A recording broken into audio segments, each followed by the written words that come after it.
Hola y bienvenidos al podcast del Padre JP. Aquí con ustedes el Padre JP. En estos encuentros exploramos ideas que nos vuelan la cabeza para cambiar el mundo y nuestras vidas con la belleza de la verdad. Me pueden encontrar en Instagram y TikTok como padre.jp y en Facebook como Padre JP. Ya estoy también en las principales plataformas de podcast para que nos busquen, sigan y denle a la campanita para no perderse ningún episodio. Espero que que estás a punto de empezar, también te vuele la cabeza. La clase de hoy siento que es probablemente la más interesante, o sea, a mí es la que más me apasiona, porque es un combo de varias cosas muy padres que ponen un marco de lo que vamos a tratar después en las demás. ¿Ok? Entonces, el primer marco muy importante que quiero que se familiaricen es el siguiente. Los padres de la iglesia son los grandes pensadores del cristianismo. ¿Ok? Ellos son la base de lo que vamos a hablar. Ellos conciben el ser humano en tres partes. ¿Vale?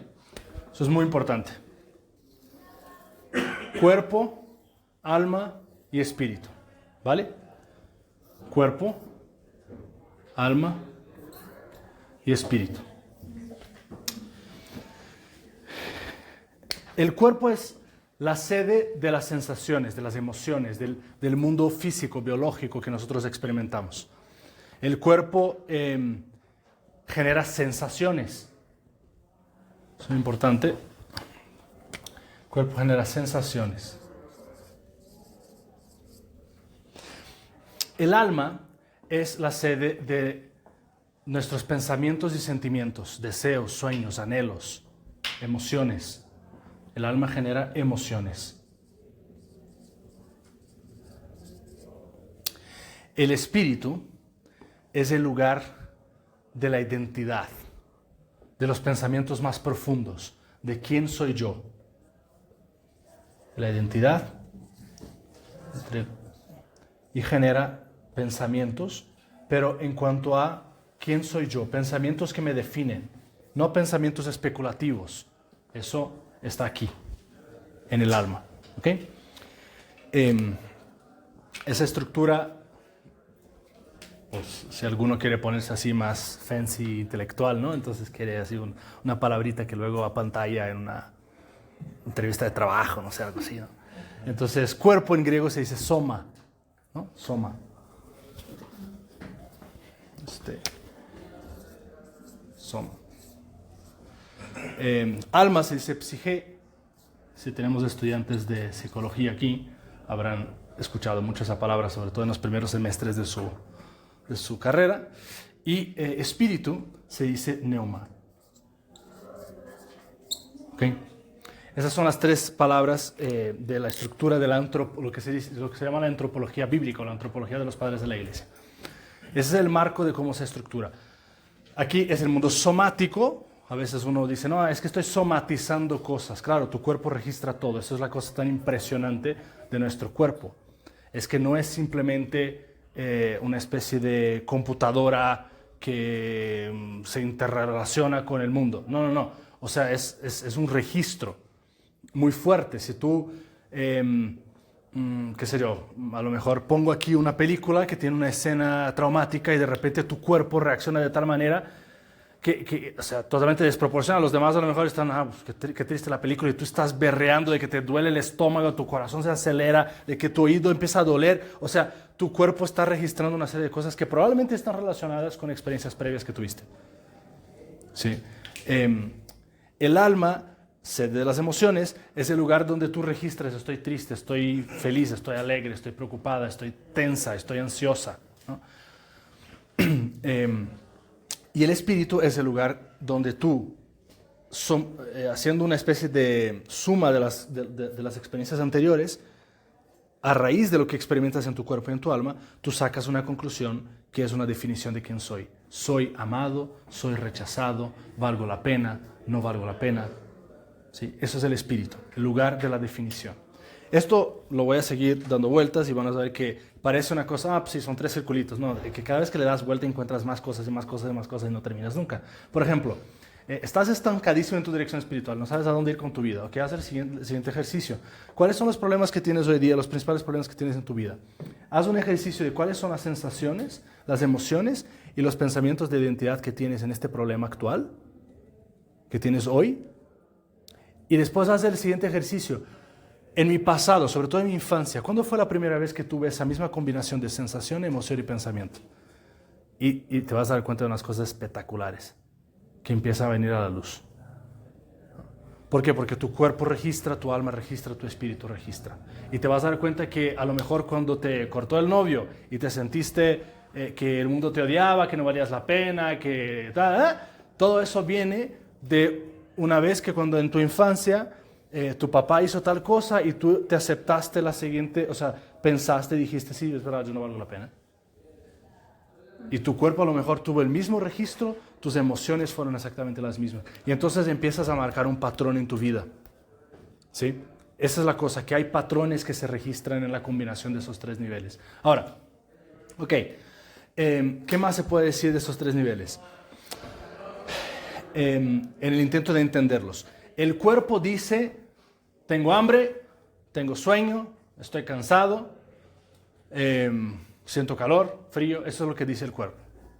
El alma dice, me siento triste, estoy feliz, sueño en hacer grandes cosas con mi vida. El espíritu dice, Abba. Y aquí está la clave de todo lo que viene por delante en este curso. El espíritu dice, Abba. Abba no es solo el grupo rockero de los 80, a los que estaban pensando en eso, sino que es la palabra hebrea que un hijo chiquito usaba para referirse a su papá. Es lo que se dice papá, Abba. Fíjense, di una plática justo antes de la Eucarística, estaba hablando un poquito de esos temas, y estaba hablando de la filiación y tal, de ser hijo de Dios, ¿verdad? Y dice, Jesucristo nos enseñó nada más una oración, Nos puede haber enseñado tantas cosas, no, una oración nada más. ¿Cómo empieza la oración? Padre nuestro. Nos enseñó nada más una oración, Padre nuestro. Padre. O sea, todo lo que vino a hacer Jesucristo en el mundo es enseñarnos que somos hijos. Que esa persona a la cual Él dice Padre, es también nuestro Padre. Eso es lo que vino a hacer Jesús. Toda su misión se resume en eso. De que podamos entrar en una relación con Dios que es Padre. La primera línea del credo, algunos de ustedes hicieron el retiro conmigo, yo mencioné eso. No es creo en Dios, Padre todo, o sea, porque a veces el sacerdote dice, no, creo en Dios, Padre todopoderoso. No, es creo en Dios Padre todopoderoso. ¿No? Porque creer en un Dios todopoderoso todas las religiones lo hacen, pero creer que es un Dios Padre, eso es diferente. ¿Okay? Entonces, este nivel, esta palabra neuma significa espíritu, también es sinónimo de soplo, viento. Porque todas las canciones del Espíritu Santo hablan de soplo, de viento, ¿no? Porque es el soplo de Dios, el Espíritu Santo. ¿Qué tal, Iván? Bienvenido. Cuando Dios crea a Adán y Eva, los crea, según el segundo relato del Génesis, los crea del barro, ¿no? Los forma y tal. ¿Y qué hace? ¿Qué es lo que hace Dios? Les da soplo de vida. Les sopla, ¿no? El hálito divino, el aliento divino. Ese soplo, eso es el Espíritu Santo. Cuando Jesús aparece a los apóstoles resucitado y le dice, la paz esté con ustedes, les sopla sobre ellos el Espíritu Santo. ¿Sí? Es el Espíritu Santo. Ahora, ¿por qué eso es importante? Porque ese aliento divino que Dios pone dentro de Adán y Eva, que nos da vida, esa dimensión no es ni un cuerpo ni un alma humanos, eso es Dios que habita en ti. Tú como bautizado, tú como criatura divina, tienes al mismo Dios que vive dentro de ti. Ese Dios es el que te mantiene en vida. Fíjense, o sea, miren interesante eso. Si tengo una especie de... Se acaba la luz, ¿no? Se imagina que vemos aquí, está todo apagado, toda la Ciudad de México está apagada, pero yo tengo un generador aquí, ¿no? Entonces ese generador empieza a hacer un ruidazo los generadores y ¡pum! Se prende toda la casa, ¿no? Bueno, gracias a ese generador hay luz aquí. Si yo apago ese generador, se quita la luz, ¿sí? Todo lo que está funcionando en esta casa funciona gracias a ese generador. Dios es esa fuente de luz, es ese generador. Todo lo que existe, existe gracias a Él. Todo lo que está en existencia es porque Dios lo mantiene en existencia. Nosotros vivimos, por eso San Pablo dice, en él vivimos, existimos y somos. Es ese Dios al cual está hablando, el Dios, el Espíritu Santo, el pneuma, el soplo de Dios que Él puso dentro de ti y que vive en ti. Por eso, gracias al Espíritu Santo podemos decir Abba. San Pablo dice en la carta, creo que la carta a los Romanos, dice, en el Espíritu podemos decir Abba. ¿Por qué? Porque el Espíritu nos permite, nos libera, nos da la gracia, nos da la potencia de entrar en una relación con Dios que de otro modo no pudiéramos tener. Por eso, los no bautizados, según el rito de preparación para alguien que se está yendo a ser un adulto que se prepara al bautismo, ese adulto no puede rezar el Padre Nuestro. Ese adulto entra en la misa del domingo, acto penitencial, lecturas, evangelio, homilía, plegaria eucarística, se va. ¿No? Según la tradición del rito de la preparación del bautismo. ¿Por qué? Porque él todavía no es bautizado, él todavía no puede llamar a Dios Padre, todavía no tiene el Espíritu Santo que actúe en él para relacionarse con Dios como un Dios que es Padre. ¿Sí? Eso es algo tremendo, es algo muy fuerte. Yo preparé a una niña en la náhuatl que no estaba bautizada y dije, oye, ¿cómo te fue a la misa? No, padre, qué horrible. Que te vayas ya a la mitad de la misa, o sea, qué cosa tan fea. No puedes pronunciar el Padre Nuestro. Entonces, esa es la fuerza del Espíritu Santo que habita dentro de ti, bautizado. Ese es el Espíritu Santo que te habilita para relacionarse con Dios Padre. Por eso vino Jesucristo. Murió y resucitó y nos dejó el Espíritu Santo. ¿Para qué? Para que pudiéramos relacionarnos con Dios Padre. Ahora, todo eso simplemente para aclarar que mi identidad más íntima y profunda, porque eso es lo que se juega en este nivel del Espíritu, es, ¿qué cosa? Soy hijo de Dios. Esa es la base de todo. Esa es la base de quién soy. No hay ninguna definición más profunda de ti misma, de ti mismo, que soy hijo de Dios. Soy hija de Dios. Nada, ninguna en absoluto. Soy medallista de oro en Juegos Olímpicos. Eso es basura en comparación de que eres hijo de Dios. Soy, en Alemania es una cultura muy académica, ¿no? Entonces, si tú tienes un doctorado, te dicen Doctor Andrés, ¿no? Pero si tienes 2 doctorados, te dicen Doctor Andrés. Y si tienes 3 doctorados, te dicen Doctor Andrés, ¿no? O sea, como que es de que, tiene 3 doctorados, ¿no? Bueno, basura. Eres hijo de Dios. Eso es lo que importa. La única cosa que importa realmente es que eres hijo de Dios. Esa es la base de toda tu existencia. Hay un comentario de Santa Teresa de Lisieux en el cual ella habla de que el corazón tiene 4 cuerdas. Para los que están familiarizados con un instrumento de cuerdas, si tú tienes 3 cuerdas de un arpa o 5 cuerdas de una guitarra que funciona muy bien, pero tienes una cuerda que está mal, todo suena mal. ¿Sí? Porque vas a... ¿no? Suena horrible. Te arruina toda la canción. Entonces, necesitas todas las cuerdas bien afinadas. En esa interpretación de Teresa de Lisieux, que habla que el corazón tiene esas 4 cuerdas, lo que ella se refiere es que hay 4 dimensiones del corazón humano que necesitan estar perfectamente ajustadas, afinadas, para que la vida emocional, espiritual nuestra esté en armonía. ¿Cuáles son esas 4 cuerdas? Hijo, hermano, esposo y padre. Hija, hermana, esposa y madre. Ahora, el orden de esas 4 cuerdas no es indiferente. ¿Okay? No solo porque hay una cronología en ellas, pero porque se van construyendo una sobre la otra. Yo no puedo ser esposo ni padre si no fui hijo primero. Incluso desde el punto de vista cronológico, ¿no? ¿Cómo voy a generar vida si ni nací todavía? Pero psicológicamente también existe, y emocionalmente también existe la lógica de esta construcción. Porque todo se juega en primero construir una filiación adecuada. Es decir, hoy es hasta choteado, ¿no? El hecho de que llegas a tu primera sesión de terapia y a lo mejor te acuestan ahí en el diván, así a la Freud, y te preguntan, ¿cómo era tu infancia? ¿No? Entonces empiezas a platicar tu infancia y tal. Claro, porque en tu infancia se juega mucho. Se juega cómo te percibes, cómo te relacionas. Porque, ¿cuál es la clave de la experiencia de filiación? es, ¿fui amado incondicionalmente o no?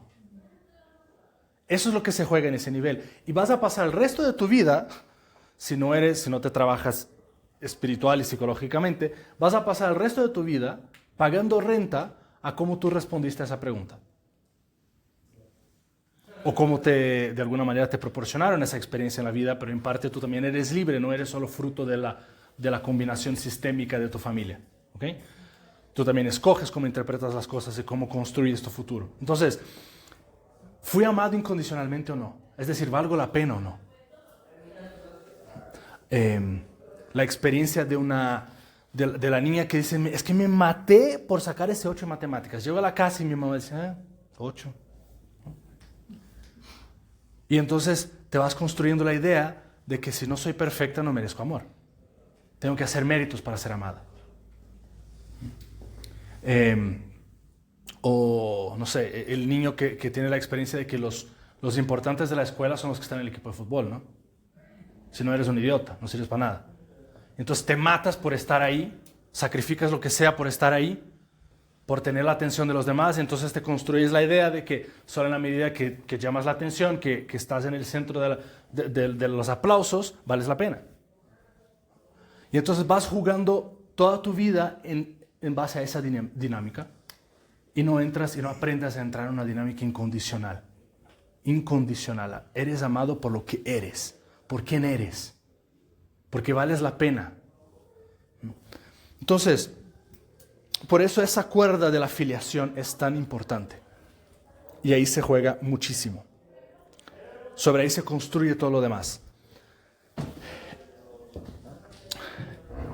Estoy explicando eso porque a pesar de que después vamos a entrar en las siguientes sesiones en las enfermedades espirituales como tal, hay algunas claves de lectura que son fundamentales para mí, o sea, para que podamos entender ese tema de las terapias. Y ese de la filiación es uno. Yo voy a regresar a ese tema de las claves más adelante, porque las voy a también desentrañar, pero antes quería aprovechar esta estructura y explicar otra cosa, que es la siguiente. Las enfermedades espirituales están divididas por esos 3 niveles.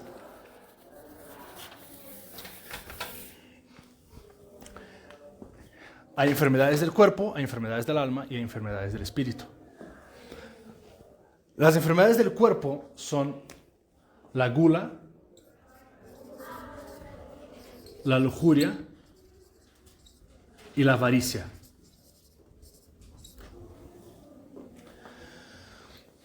La avaricia está con un pie en el cuerpo y otro pie en el alma. Ya explicaremos eso mejor. Las enfermedades del alma son la ira, la tristeza y la asedia. Asedia. Ya explicaremos mejor qué es eso, no se preocupes. La asedia. ¿Ok? Y en el espíritu hay 2 enfermedades, que es la vanagloria y la soberbia, o también llamada orgullo. ¿Ok? Ah, padre, tanto show para los pecados capitales. No, eso es muy diferente. ¿Ok? Eso me lo sabía desde primaria, ¿no? ¿Para qué me tiene que un jueves por la noche desvelándome? No, a ver, es muy diferente. ¿Por qué? El desarrollo, digamos, intelectual de ese tema es el siguiente. El cristianismo, como ustedes saben, ahí por el siglo IV se vuelve la religión oficial, luego fue religión del imperio, y hay todo un movimiento que sale de las ciudades, ahora que ya no somos perseguidos y podemos celebrar en las ciudades, vivir en las ciudades abiertamente nuestra fe, hay gente que quiere algo más, hay gente que busca un crecimiento mayor, hay gente que quiere, entonces huye del ruido, del barullo de la ciudad y se van a los desiertos. Esos son los padres del desierto, gente que dedicaba muchísimo tiempo a la oración, a la introspección, a conocer el alma humana. Inicialmente son aislados y luego hay gente, sus discípulos, que empiezan a aparecer de la nada y les quieren, oye, explícame tú que llevas aquí 10 años en el desierto, ¿qué has encontrado, qué has entendido, qué has leído de la Biblia? Explícame. Entonces empiezas a oír los primeros cenobios, la vida monástica. ¿Okay? Esos grandes pensadores, de entre ellos hay uno que se llama Evagrio Póntico. Adelante. con confianza. Donde quieras. Evagrio Póntico, dicho sea de paso, esos pensadores, evidentemente estamos hablando de siglos y siglos y siglos y milenios, si quieres, antes de la existencia de la psicología como ciencia, que es una bebé que está todavía en pañales, que lleva ahí siglo y medio más o menos existiendo. Y sin embargo, la introspección y el entendimiento del alma humana que esos hombres tenían era una cosa fuera de serie. Evagrio Póntico escribió un libro que se llama Los 8 espíritus malignos. ¿Sí? Él habla de espíritus o de pensamientos malignos. Esos pensamientos se refiere a lo que estamos hablando aquí. Esos pensamientos que entran dentro de ti y empiezan a transformarse en maneras de vivir y que te van corrompiendo por dentro, ¿no? Y de ahí surge esa tradición de los 8 espíritus malignos, de las 8 enfermedades del alma. Él describe en su libro, es un libro un poco difícil, duro de leer, él describe en su libro, dedica muchas frases para describir el diagnóstico de cada una de estas enfermedades, y luego como terapia ofrece sobre todo textos bíblicos para rechazar esos pensamientos, ¿no? Y de ahí se empieza una tradición enorme que se va desarrollando sobre esos temas. Futuramente, ahí por el siglo V o VI, si no me equivoco, Gregorio Magno, el Papa Gregorio Magno, o sea, ya en el occidente, toma esa tradición y la transforma en los 7 pecados capitales, de la cual nosotros somos herederos porque somos occidentales, ¿sí? Mucho de nuestro pensamiento teológico, filosófico y tal, tiene una base en el occidente y específicamente en el pensamiento del Imperio Romano. El Imperio Romano es famoso por el derecho, ¿sí? El derecho romano. Es decir, era gente pragmática. Era una especie de gringo, pero de hace 1500 años, ¿ok? O sea, ese pensamiento práctico y tal, que va, que no sé qué. Entonces, mucho de la manera que nosotros concebimos la vida o la teología en el occidente pasa por ese pensamiento romano. Ahora, en el oriente, en cambio, que son más platónicos en su pensamiento, son más abstractos en algunas cosas, permiten más el juego de contrastes, permiten más la contradicción, que para nosotros es de que o es blanco o es negro, ¿no? Y para ellos es de que no, pues espérame, o sea, hay mucho en el medio, y entonces son más,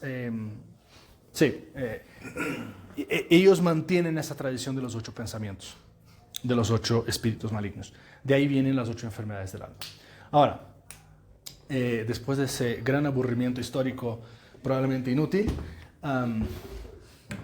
¿qué es lo que nos interesa de eso?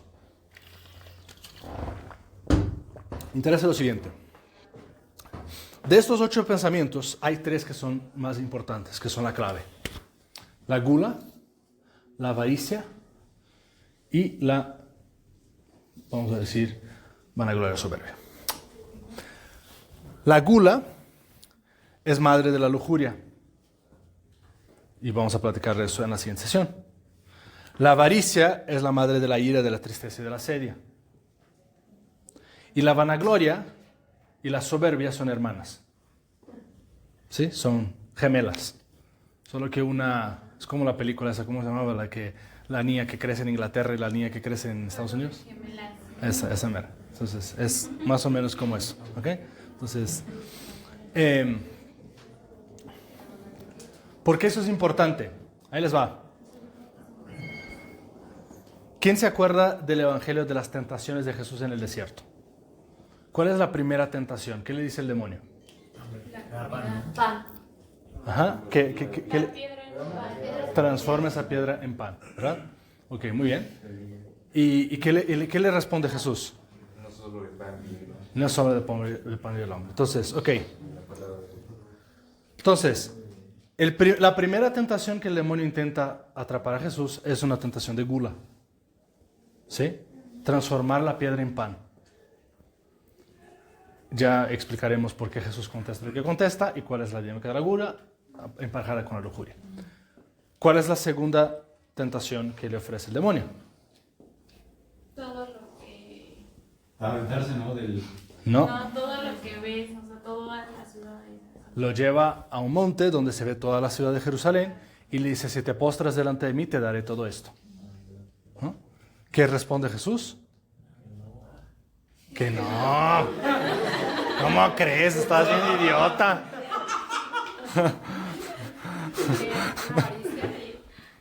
Ajá, sí, evidentemente vamos hacia el tema de la avaricia, pero ¿qué le contesta Jesús? No, todavía no. Que sus cosas, o sea, que las cosas de este mundo no son las cosas. O sea, le dice, solo delante de Dios te postrarás, ¿no? Ok, eso es avaricia, ¿ok? Le ofrece los tesoros del mundo. ¿Cuál es la tercera tentación? Aviéntate y los ángeles. Ajá. Sí, ¿cuál es el punto de que Jesús se aviente? Si eres Dios, pues... Ajá. Demostrar que es Dios. Exacto, demostrar que es Dios, ¿no? Ese es el punto. O sea, el punto no es, saqué un show pirotécnico para que la gente... No, no. O sea, el chiste es que salta y todo el mundo va a creer en ti. ¿Ok? Es la vanagloria. ¿Ok? Entonces, esos tres pecados que están en las tentaciones, que si ustedes se fijarán en la siguiente cuaresma, es la lectura del Evangelio, no sé si del miércoles de ceniza o del primer domingo de cuaresma, suele ser las tentaciones. La cuaresma empieza con eso. Ahora, ¿por qué menciono la cuaresma? Fíjense qué interesante. Entonces, gula, avaricia, vanagloria. Primera tentación, segunda tentación, tercera tentación. ¿Cuáles son las tres recomendaciones que la iglesia hace para la cuaresma? Ayuno. Ayuno, Limosna. ayuno, limosna, oración. ¿Sí? Son las tres grandes terapias de la vida espiritual. ¿Ok? Las vamos a desentrañar en profundidad y explicar qué es el ayuno, vamos a explicar qué es... O sea, y luego hay terapias específicas para cada una de esas enfermedades, hijas, hermanas, etcétera, que también vamos a desentrañar, pero para que vean que hay una sincronía en toda esa información, ¿sí? Que es el trabajo de la vida espiritual. Al final de cuentas, aquí se trata en este curso, o en esta pequeña serie que vamos a hacer, que nosotros podamos ir conociendo nuestra alma, conociendo sea las estrategias del demonio, sea las trampas que nosotros vivimos dentro de nuestro espíritu, para poder liberarnos de eso y llegar a la vida plena. Yo les mencionaba a los que estaban aquí al inicio que a veces uno puede sentirse atrapado con ciertos vicios y no sé cómo salir de ellos, ¿no? Siento que nada más estoy ahí como un coche patinando en lodo, ¿no? Que nada más se hace el hoyo cada vez más profundo. Y uno llega a la confesión y pues evidentemente la confesión es un espacio muy chiquito, muy limitado. No puedo entrar en profundidad con esa persona. Padre, es que pequé de lujuria. Ajá. Pero es que para poder tratar eso en profundidad yo necesito saber con qué frecuencia, de dónde viene, es un hábito, es semanal, es mensual, es una vez al año, de dónde viene, sufrió un abuso de niña. O sea, como que todo eso es parte de esa conversación para poder diagnosticar y entender. De esa manera, cuando llegas al doctor y le dices, me duele el codo, y él, ¿qué te pregunta? ¿Qué hiciste? O sea, ¿qué pasó? No, es que estaba jugando tenis. ¿Pero juegas siempre tenis? No, fue solo una vez. Ok, entonces, ¿pero haces ejercicio? Sí, voy al gym todos los días. Ok, ¿y ese día qué hiciste en la mañana? Hice bíceps y tríceps. Entonces puede ser que te lastimaste por eso, ¿no? O sea, como que el entendimiento de la historia, del evento, de la frecuencia, todo eso te ayuda también a diagnosticar mejor y luego poder hacer una terapia más ajustada. ¿Ok? Eso es parte de... vamos a hacer otro mind-blowing moment aquí. Empezamos de gula, avaricia, vanagloria, ¿no? Primera tentación, segunda tentación, tercera tentación, ayuno, limosna y oración. ¿Alguien de ustedes tiene una Biblia ahí? Bueno, si tiene una Biblia, mejor todavía. ¿Sí? Las niñas siempre nos dan de que 1000 vueltas, la verdad. Ok, Génesis 3. Génesis 3, el pecado original. Vamos a ver qué dice el pecado original. Perdón.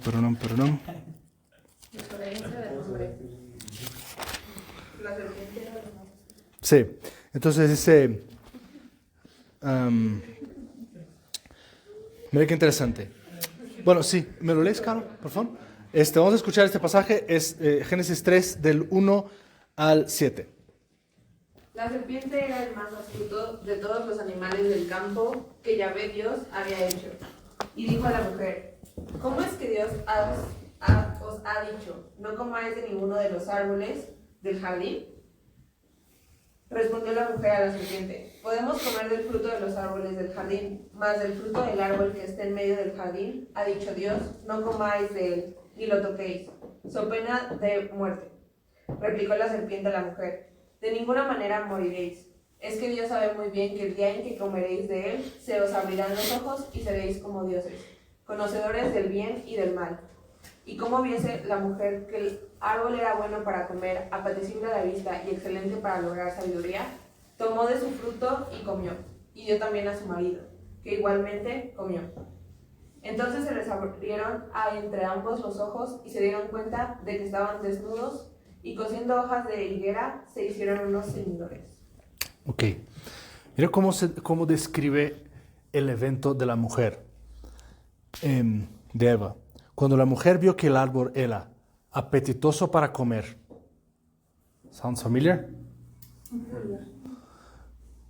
Segunda descripción. Agradable a la vista. ¿Qué es lo que te brilla a los ojos? Un diamante, un oro, ¿no? Tercera cosa. Sabiduría. Es como Dios. Sí. La sabiduría para tener discernimiento que luego desplaza a Dios porque ustedes van a ser como dioses. Es exactamente la misma estructura. Gula, avaricia, vanagloria. Gracias. Entonces, esa es la profundidad de lo que estamos hablando, ¿sí? Muchos niveles, es una cosa de muchas camadas que se puede tratar de manera muy extensa. Por último, quiero dejarles con las claves de lectura que vamos a usar a lo largo de ese curso. Quiero dejar eso muy claro. Esto no es un curso de moral. ¿Okay? No voy, sexto mandamiento, no usar anticonceptivos. No es de eso, ¿sabes? Si viniste aquí, entraste al curso equivocado. ¿Okay? No es este, es otro salón. ¿Sí? ¿Por qué? Porque aquí no me interesa si cumpliste o no cumpliste, si checaste o no checaste. Aquí lo que estamos hablando es la dinámica de tu alma. Estamos hablando de lo que pasa dentro de ti, cómo lo asimilas y cómo lo trabajas para dejar que este espíritu que habita dentro de ti venga a la luz con toda su fuerza y poder y resplandezca en ti. Entonces, ¿cuáles son las claves de lectura que vamos a usar? Y que quiero que eso quede muy claro. Veo que muchos de ustedes están tomando apuntes, lo que me da mucho gusto, porque al final de cada una de las clases vamos a hacer un repaso a la luz de las claves del tema que dijimos. Y ustedes me van a ayudar a desentrañar el tema a la luz de esas claves. ¿Por qué? Porque eso es lo que ustedes se van a llevar. ¿Vale? Ok, entonces, la primera clave de lectura es la filiación versus orfandad. Empiezo ahí porque es lo primero que hablamos y es la más importante de todas. Filiación versus orfandad. ¿Qué significa eso? Todo pecado es orfandad. Todo pecado es vivir como huérfano. Tú pones comida en la mesa de un niño que no ha crecido con sus papás y ese niño no solo come todo lo que tiene, sino que se sobra, lo intenta agarrar, lo intenta guardar, ¿no? ¿Por qué? Porque él no sabe si mañana va a tener que comer. ¿Sí? Mientras la persona que tiene un padre, que se sabe amado y protegido por un padre, come lo que se le pega la gana y se va porque mañana va a llegar a la mesa y va a haber comido otra vez. El huérfano vive en esa dinámica del sentir que nadie ve por él, nadie se preocupa por él. Entonces tiene que ganarse mérito, tiene que ganarse el amor, tiene que protegerse la espalda. Luego es una persona agresiva, ¿no? Porque como que tiene que asegurarse que nadie se le va a subir encima. O sea, como que tiene que protegerse de más. Porque siente que nunca nadie lo protegió. Cuando vivimos con esa lógica del huérfano, eso es el pecado. El pecado no es, siempre digo eso, ¿no? Es que Dios un día se levantó de malas y dijo, ¿cómo le hago para fregar la vida de los hombres? Los 10 mandamientos, ¿no? Para hacerles la vida todavía más miserable, ¿no? No es eso. Pecado, de hecho, la palabra pecado viene del griego, se llama hamartía. Hamartía significa equivocar el blanco. Eso es lo que significa pecado. Se ubican, aquí afuera de hecho tienen uno de esos juegos de dardos, ¿no? Cuando le das al blanco, eso estás cumpliendo la plenitud para la cual fuiste creado. Tú eres como esa flecha que toda tu vida está destinada a un blanco. Cuando no le das al blanco, eso es jamartía. Eso es pecado. Hay que quitar ese concepto de pecado de las clases de catequesis de la escuela, ¿no? De que la misa ahí toda gruñona te hacía... No, o sea, el pecado no es una cosa que, hice mal. No, el pecado es algo que te hizo mal. Santo Tomás de Aquino dice que Dios odia el pecado porque el pecado destruye al hombre. Y el hombre es su obra maestra. El hombre es su hijo que él ama. Entonces, la filiación versus orfandad es la principal clave en la cual vamos a entrar. Dejar de ver el pecado simplemente como una cosa que lleva a la confesión, sino que como una cosa que rompe mi relación con Dios Padre. Me olvido que tengo un Padre. Eso es el pecado. Actúo como si no tuviera un Padre. Y en cada una de esas enfermedades, la raíz última y más profunda es vivir como si yo no tuviera un Padre. Esa es la primera clave de lectura. Segunda clave de lectura. El amor como realidad relacional. Que fue algo que de alguna manera mencioné ahora en la filiación. ¿Por qué la filiación es... si ustedes se fijan, la Trinidad. O sea, ¿qué es la Trinidad? Padre, Hijo y Espíritu Santo. La Trinidad es relación. Nuestro Dios es un Dios relacional. ¿Quién es el Padre? Es el que tiene un hijo. ¿Quién es el Hijo? Es el que tiene un Padre. ¿Y quién es el Espíritu Santo? Es la relación entre los dos. Es decir, el Padre es el que ama. El Hijo es el que es amado. Y el Espíritu Santo es el amor. Ahora, cuando tú eres bautizado, el catecismo dice que nosotros somos hijos en el Hijo. ¿Por qué? Es como si tú llegaras, no sé, tú llegas a mi casa para desayunar en mi casa, a la casa de mis papás. Mi papá siempre sienta en la cabecera, ¿no? Y ahí está su taza de café así enorme, ¿no? Y más, mi mamá siempre sienta a su izquierda y mi hermana chica cuando estaba en la casa. Entonces hay posiciones, ¿no? Si tú llegaras a un banquete donde está invitada la Trinidad, está el Padre, el Hijo y el Espíritu Santo, ¿en qué lugar de la mesa te sientas? En el Padre no, tú no eres la fuente de amor. En el Espíritu tampoco, porque tú tampoco eres el amor. Tú te sientas en el lugar del Espíritu Santo, pero del Hijo. Tú te sientas en el lugar del Hijo, porque tú eres en el bautizo una sola cosa con Jesucristo. Y por el bautizo tú puedes hablar al Padre como Jesucristo le habla al Padre. Y el Padre te habla a ti como le habla a Jesucristo. Por eso Jesús dice en el Evangelio de San Juan capítulo 17, para que ustedes sean amados, para que ustedes, ¿cómo era la frase? Era algo así de, para que ustedes sepan que así como el Padre me ama, les ama a ustedes. ¿Cómo puede ser que Dios Padre me ama a mí, pecador, miserable, desgraciado, inútil, feo? No. Como le ama a su Hijo Jesucristo, segunda persona de la Trinidad, perfecto, generado desde toda la eternidad. Eso es el bautizo. Te pones sentado en la mesa de la Trinidad en el lugar de Jesucristo. Nada más, nada menos. Y de Jesús resucitado. O sea, vencedor del pecado y de la muerte. Entonces, analizar cada pecado, a cada enfermedad, como una ruptura relacional del amor. El pecador no puede amar, no sabe amar. El goloso no sabe amar. El lujurioso no sabe amar. El avaro no sabe amar. Y entonces una de las claves de lectura va a ser entender eso. ¿Cómo es que esa enfermedad me impide de amar? Esa es la segunda clave. La tercera clave de lectura es una clave que en resumen se pueden llevar a esa frase lapidaria. ¿Okay? Que puede que haya sido la mejor frase que ha salido de mi boca jamás. En una predicación que yo no sabía que iba a salir esa frase, no sé por qué salió esa frase, y son las cosas que digo y tal, y después pasé de que 3 semanas pensando, y dije, no manches, ¿cómo fue que o sea, ¿de dónde salió eso? Qué cosa tan increíble. Y como que reflejaba mi vida y decía, qué desastre de vida tengo, porque eso es tan verdad. O sea, me desnudé enfrente de todo el mundo y ni me di cuenta.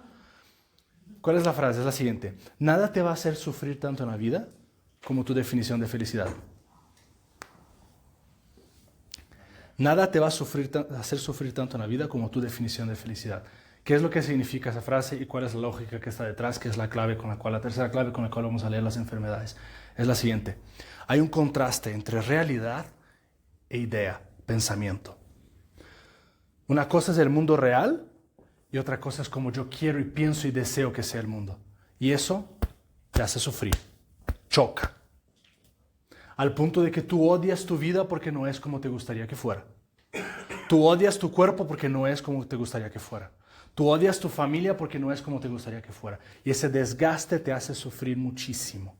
Nada te hace sufrir tanto como tu definición de felicidad. Fíjense qué interesante. La serpiente le dice a Eva en el texto que proclamamos hace poco. Dios les prohibió comer de todo. No. Solo del árbol que está ahí. Es porque Él sabe que cuando ustedes coman eso, ustedes van a ser como dioses. Es un pensamiento, es una idea, es una proyección. Eva le podía tan fácil haber contestado, ¿y por qué queremos ser como dioses? ¿No somos suficientes como somos? ¿Ve la idea? La idea como una cosa opresora contra un contraste con quien soy. Claro, no valgo la pena, por eso quiero ser como Dios. No estoy a la altura, por eso tengo que maquillarme y dejar de ser quien soy. ¿No? Tengo que ser como Dios, entonces tengo que atrapar ese fruto. Y entonces rompo la lógica de la realidad. La primera tentación, transforma esta piedra en pan. ¿Por qué tengo que transformar la piedra en pan? La piedra es piedra. Esa es la realidad. ¿Por qué no puedo aceptar la realidad como es? ¿Por qué no puedo abrazar la vida, la realidad, el mundo, las cosas, las personas como son? Tengo que forzar mi pensamiento, mi deseo de cómo sea, de cómo me gustaría que fuera, sobre ellas. Y entonces ese choque, ese contraste, desgasta, mata. Y cada una de las enfermedades tiene un rasgo donde una cosa es la realidad, otra cosa es mi idea y mi pensamiento que yo intento forzar sobre la realidad. Y no la acepto. La realidad siendo, ¿cuál es la lógica teológica por detrás? La realidad siendo el mundo encarnado donde Dios se hace carne, valga la redundancia. Cuando proclamamos, creo en Dios Padre Todopoderoso, Creador del cielo y de la tierra, yo creo que la realidad creada por Dios es buena, que Él sabe lo que hace, que Él construye la historia, que Él escribe mi vida. Esa realidad en la cual estoy metido hoy, en mi existencia, en la etapa de la historia que yo estoy viviendo, esa realidad es palabra de Dios para mí. Es el pan nuestro de cada día que me alimenta. Y entonces ahí hay una revelación divina. Otra frase, esa sí no es mía y que me encanta, es, si Dios existe, Él está en tu historia. Tu historia es palabra viva, tu historia es palabra sagrada, tu historia es historia de salvación. Esa es la realidad. Es un Dios que se hace carne en una cueva en Belén, apestosa y fea, y no la tiene que transformar, no la tiene que maquillar como nosotros cuando entramos en Zoom, ¿no? Y ponemos ahí un fondo falso porque no nos gusta nuestro cuarto, ¿no? O sea, Dios no tiene que hacer eso. Sí, es feo y apesta, ¿y qué? Soy Dios y voy a nacer aquí. ¿No? Acepta la realidad, no tiene que imponer una idea de cómo tiene que ser, como me gustaría que fuera. Entonces esa es la tercera clave de lectura.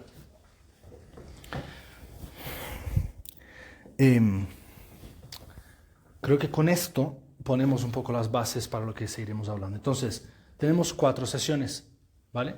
Que nos siguen, además de esta introductoria. La primera sección vamos a hablar de la gula y de la lujuria. ¿Ok? Ahí viene el morbo, ¿no? La lujuria. La siguiente vamos a hablar de la avaricia y la ira. 3, tristeza y asedia. Y luego vanagloria y soberbia, o orgullo, ¿no? Una cosa interesante es percibir que esto de alguna manera también es un camino espiritual. Se fijaron que tanto la tentación de Eva como la tentación de Jesús empieza por la gula, ¿no? La vida espiritual empieza transformándose aquí a través del ayuno Luego en la segunda etapa entras en la etapa de la limosna, de la caridad, del amor. Y llega una tercera etapa, que es la etapa de la relación íntima con Dios, por eso la oración. Padre nuestro. Eso también quiere decir que estas enfermedades son mucho más graves, serias, profundas y radicales, si quieres verlos, que las otras. Cuando uno está en el confesionario, ¿no? A la gente le da pena confesarse los pecados de lujuria, ¿no? Pero estamos en la etapa más superficial de la vida espiritual todavía. El demonio no peca de lujuria, ¿no? El demonio peca de soberbia. ¿Sí? Es mucho más profundo el pecado, es mucho más profunda la enfermedad. Entonces, por eso es un camino que se va haciendo. Me gusta mucho esa pedagogía, las propuestas que suele hacer de formación son caminos que se van construyendo, ¿no? ¿Por qué? Porque la vida es un camino y hay que caminarlo. Así también la vida espiritual. Entonces,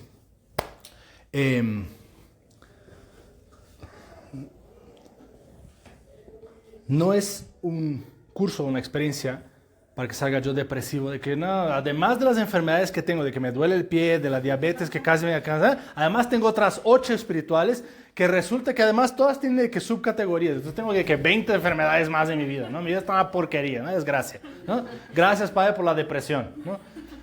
Recomiéndame un psicólogo de una vez porque ya, o sea, con eso me quedo tirado en la cama, ¿no? No se trata de eso, se trata de reconocer en cada una de ellas las mentiras y falacias del demonio para entrar en una relación con un Dios que es Padre y que me ama. Entonces vayan con eso en su corazón, vayan ahora que regresan a sus casas, los padres de la iglesia decían que la dinámica de nuestro interior es un poco como un molino. Lo que tú pones en la noche, al inicio de la noche, toda la noche tu corazón y tu alma van desgranando, van moliendo ese producto que en la mañana está listo, ¿no? Mucha atención a lo que uno deja en su corazón en la noche. El tipo de películas que ves, el tipo de series que ves, los libros que lees, las canciones que escuchas. Tu cerebro va asimilando todo eso, tu alma va consolidando todo eso y en la mañana eso empieza a penetrar en ti. Vayan con qué idea, con qué pensamiento, con qué deseo, que tú eres una hija y un hijo amado de Dios Padre. Eso es lo que importa. Y si te duermes hoy pensando cuando eras una niña chiquita en los brazos de papá, eso basta. Siéntete amado y protegido por ese Dios que es Padre, que es más Padre que cualquier otro padre de esta tierra, que tarde o temprano te decepciona, se hace ausente, desaparece. El único y verdadero Padre es Dios, que te ama infinitamente, que te hizo para que disfrutaras de ser su hijo, de ser su hija. Regresa a casa con esa alegría de la niña chiquita que se siente protegida y amada por Dios Padre. ¿Okay? Muy bien, vamos a ponernos de pie y antes de terminar, vamos a invocar a ese Dios que es Padre, vamos a pronunciar esa única oración que nos enseñó Jesucristo, todos juntos. Padre nuestro, que estás en el cielo, santificado sea tu nombre. Venga a nosotros tu reino. Hágase tu voluntad en la tierra como en el cielo. Danos hoy nuestro pan de cada día. Perdona nuestras ofensas como también nosotros perdonamos a los que nos ofenden. No nos dejes caer en la tentación y líbranos del mal. Amén. Y la protección de ese Padre de amor descienda sobre ustedes en nombre del Padre, del Hijo y del Espíritu Santo. Amén. Buen regreso a sus casas. Muchas gracias por escuchar este episodio del podcast del Padre JP. Es una gozada ir explorando contigo la belleza de la verdad. Si los disfrutaste, sigue el perfil del podcast en la plataforma que más te guste y comparte con tus amigos. Hazle clic a la campanita para que no te pierdas de nada. Ya sabes que me puedes encontrar en redes sociales como Padre JP. Y en la descripción está mi link de Patreon. Agradezco desde ya tu generosidad en patrocinar este trabajo y ayudar a que el mundo se prenda en fuego con la revolución del amor. Dios te bendiga y recuerda, sigue siendo audaz en tu mente y en tu corazón.